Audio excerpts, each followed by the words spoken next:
안녕하십니까, 다크라이프 이작가TV입니다. 오늘은 색소폰 연주 시 또 배울 때 실력을 향상시키는데 조금이라도 도움이 될 수 있는, 그래서 사용하면 좋을 그런 앱과 프로그램들을 설명을 해 보도록 하겠습니다. 물론 저의 경험이고 제가 배우는 과정에서 사용했었던 앱과 프로그램들에 대해서 설명을 드리려고 합니다. 잠시 저의 과거 얘기를 또 해보면, 저는 2020년 1월 친구의 권유로 진지하게 색소폰을 배우기 시작을 했고요. 그 다음에 4월에 미니 반주기 같은 그런 앱인데 색소폰 송 마스터라는 앱을 구매를 해서 노래를 배우기 시작을 했습니다. 그런데 4월에 뮤즈스코어라는 앱을 유료 결제를 해서 사용을 하게 되었는데요. 그 이유는 간단했습니다. 색소폰 송마스터나 또는 제가 연주해 보고 싶었던 악보들이 제가 익숙한, 말하자면 C장조나 그 샵 하나 들어가 있는 G장조의 곡이 아니라 뭐 샵이 여러 개 붙은, 또 플랫이 여러 개 붙은 그런 악보였는데, 그런 악보를 연주하기가 어려우니까 2조를 해보자. 2조를 해서 제 수준에서 좀 쉽게 연주를 해볼 수 없을까 해서 구입했던 것이 이제 바로 뮤즈스코어입니다. 그런데 나중에 그 뮤즈스코어의 진가는 다른 데서 알게 되었습니다. 그 뮤즈스코어에 대해서는 제가 또 나중에 말씀을 드리겠고요. 아무튼 이 이후에 제 연주 실력은 급속도로 향상되었다고 믿습니다. 요 두 개의 앱 때문에 제 실력이 많이 향상이 되었다고 생각을 하는 건데요. 사실 그랬습니다. 동호회 사람들이 저의 그 연주 실력 향상되는 속도에 굉장히 당혹해 했었거든요. 네, 그런 다음에 11월 사실 뭐 큰 마음 먹고 반주기를 구했습니다. 12월에는 제가 꼭 연주해 보고 싶었던 마이웨이를 연주했고, 12월을 마지막으로 그 동호회를 떠났는데요. 많이 배웠고 많이 도움을 주었던 동호회인데 떠나게 되었습니다. 그 이유는 뭐 기회가 되면 나중에 또 설명을 드리도록 하겠습니다. 2022년 12월, 오늘 이제 내일 모레면 크리스마스죠. 3년을 마무리하는 마이웨이 세 번째 녹음만 남겨두고 있습니다. 그리고 올해 4월부터 제가 색소폰 강습을 받게 되었는데요. 그 강습 받는 클래스에서 오늘 이 학생들 모두 자기가 가장 자신 있게 연주할 수 있는 노래를 하나 연주하도록 되어 있습니다. 제가 오늘 연주할 곡은 제가 연주한 것 중에 가장 많은 조회수를 차지했던 첫눈처럼 너에게 가겠다. 수업을 들으시는 10여 분 앞에서 또 연주를 하게 되는데 얼마나 제가 또 손을 떨지 궁금해집니다. 자, 이제 본론으로 들어가겠습니다. 제가 3년 동안 저의 색소폰 연주에 도움이 되는 앱들이 이런 것들이었는데요. 첫 번째로는 그 색소폰의 운지를 알려주는 그런 프로그램인데, 이 섹스 핑거링이라는 앱은 아이폰용으로만 있습니다. 안드로이드에는 없고요. 제가 나중에 또 안드로이드용 소개를 해드리도록 하겠습니다. 그 다음에 이제 두 번째로 사용했던 프로그램이 색소폰 송마스터였고요. 그 다음에 이제 뮤즈스코어를 사용을 했습니다. 그리고 나서 악보 관리하는 툴, 그 포스코어라고 하는 그런 프로그램을 알게 되었는데요. 이 포스코어는 이제 어떤 거냐면 뮤즈스코어처럼 연주를 해주진 않습니다. 단순하게 이제 악보를 관리해주는 프로그램인데요. 무엇이 가능하냐면 아이리그 블루턴이라고 하는 그런 페달과 연동이 돼서 악보를 차례대로 밟을 때마다 이렇게 넘겨주는 그런 기능을 가지고 있습니다. 그 다음에 색소폰의 그 각 음에 맞는 그런 톤이 나올 수 있도록 그 튜닝하는 프로그램이 있는데요. 파노 튜너는 저의 유튜브로 소개를 한번 해드렸고요. 그 다음에 이제 요즘 쓰는 게 튜너 T1 쓰고 있고요. 그다음에 메트로놈 프로그램이 있는데 사실 색소폰 연주에서 메트로놈은 잘 쓰지 않았습니다. 드럼을 연주할 때는 필수적인 앱이 이제 메트로놈인데요. 색소폰에서도 이 박자감이 부족하신 분들한테는 이 메트로놈이 필수 앱이 되겠죠. 자, 그래서 제가 정리한 그 프로그램들이 이렇게 있습니다. 색소폰 연주를 위한 앱은 러닝 프로그램이 있는데요. 이 러닝 프로그램은 색소폰을 배우는 코스를 체계화해서 프로그램화 시켜놓은 건데요. 저는 한 번도 안 해봤고 추천도 안 하고 싶습니다.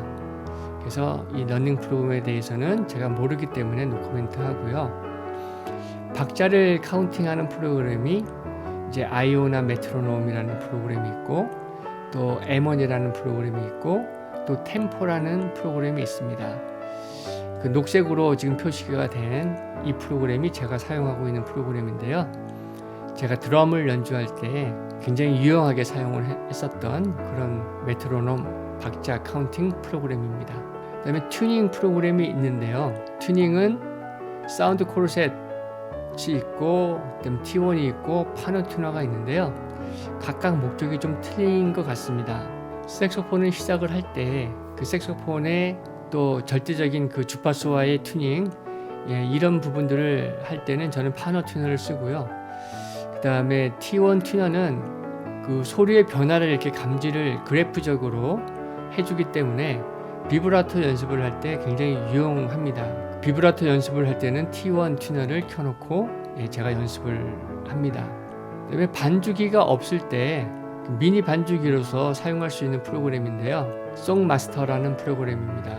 한 곡 구매를 하는데 회비, 가입비 한 5,000원에서 7,000원, 잘 기억이 안 납니다만 이렇게 가입비를 내고 곡 한 개당 1,500원에서 3,500원 이렇게 이제 다운로드를 받아서 사용하게 되어 있는데요.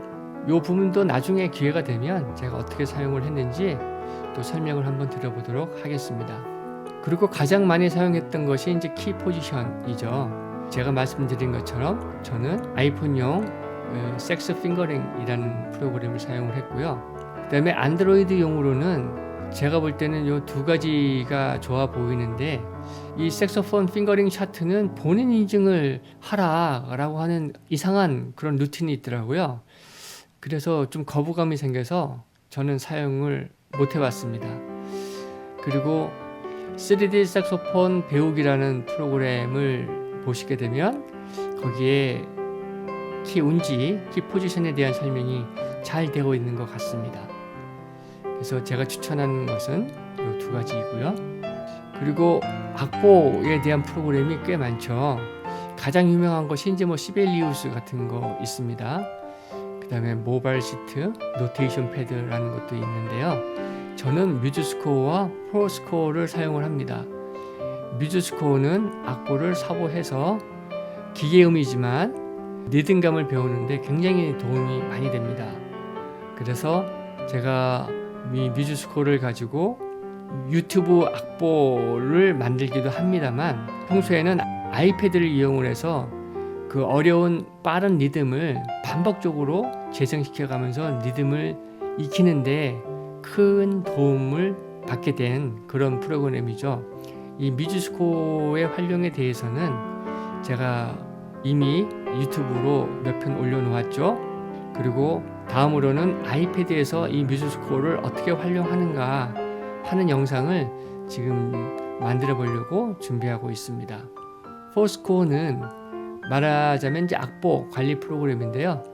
여기 이제 보여드린 아이리그 블루턴, 그래서 왼쪽을 누르게 되면 뒷장으로 되돌아가고, 오른쪽을 누르게 되면 이제 다음 장으로 넘어가게 됩니다. 그래서 아마 오늘도 제가 첫눈처럼 너에게 가겠다를 포스코 악보를 보고 연주를 하게 될 건데요.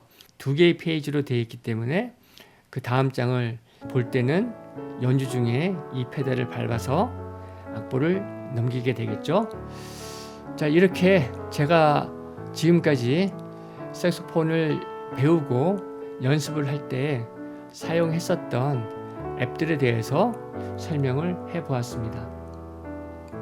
제가 왜 이렇게 앱들을 여러분들께 소개를 하냐면 저는 이렇게 생각을 했기 때문이에요. 아직까지 제가 연주를 썩 잘하는 것은 아니지만 그럼에도 불구하고 한 40-50곡을 흉내라도 낼 수 있었던 데에는 이제 아래와 같은 이유가 있었던 것 같다라는 생각을 하게 됩니다. 뮤즈 스코어를 통해서, 즉 사보하는 과정을 통해서 악보를 보는 훈련을 열심히 한 것이죠. 오션지의 어느 위치에 있는 음표를 보더라도 그 음이 어떤 음인지 직관적으로 바로 해석이 되고 또 바로 이어서 손가락이 그 해당 키 포지션으로 갈 수 있는 그런 훈련을 할 수 있었다 하는 게 중요했었던 것 같습니다. 또 하나, 디지털화된 악보를 장소에 관계없이, 즉 폰이나 아이패드 같은 것으로 틈나는 대로 들으며 박자와 리듬을 익힐 수 있었다는 것이죠. 특히 빠르고 다양한 음표의 리듬을 직관적으로 이해할 수가 없기 때문에 반복적으로 재생을 해서 그걸 들으면서 익숙하게 받아들여져야 되는데 앱에서 디지털 악보를 반복 재생하는 것은 너무나 간편했습니다. 그래서 많은 도움이 되었고요.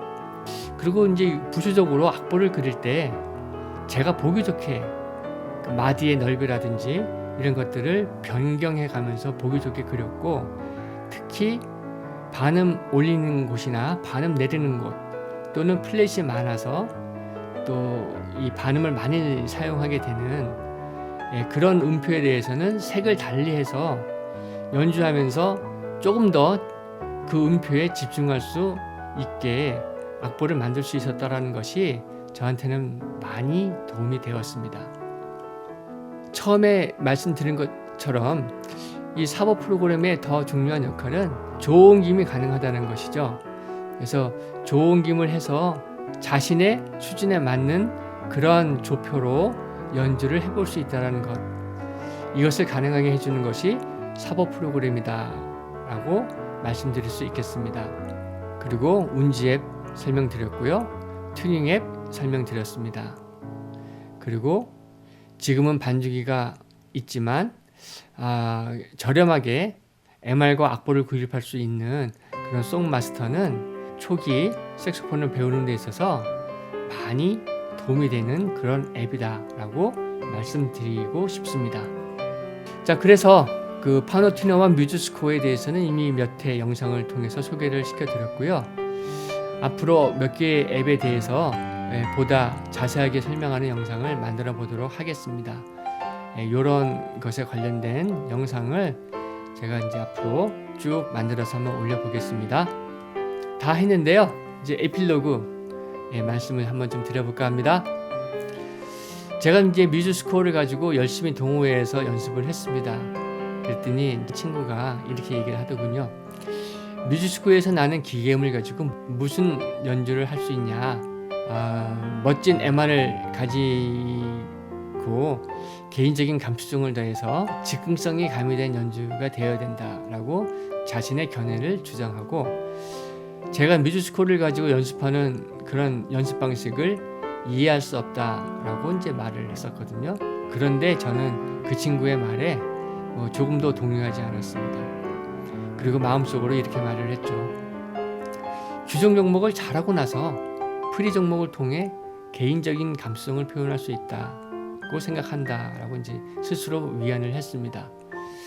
제대로 연주하지도 못하면서 또 박자도 제대로 못 맞추면서 틀린 것을 의도적인 표현이라 말하고 싶은 그런 욕망은 저는 잘못된 것이라고 생각하기 때문입니다. 초보지만 감히 한번 말씀드려 봅니다. 자, 감사하고요. 메리 크리스마스, 행복한 크리스마스 되시길 바랍니다. 감사합니다. 다큐라이프 이작가TV였습니다.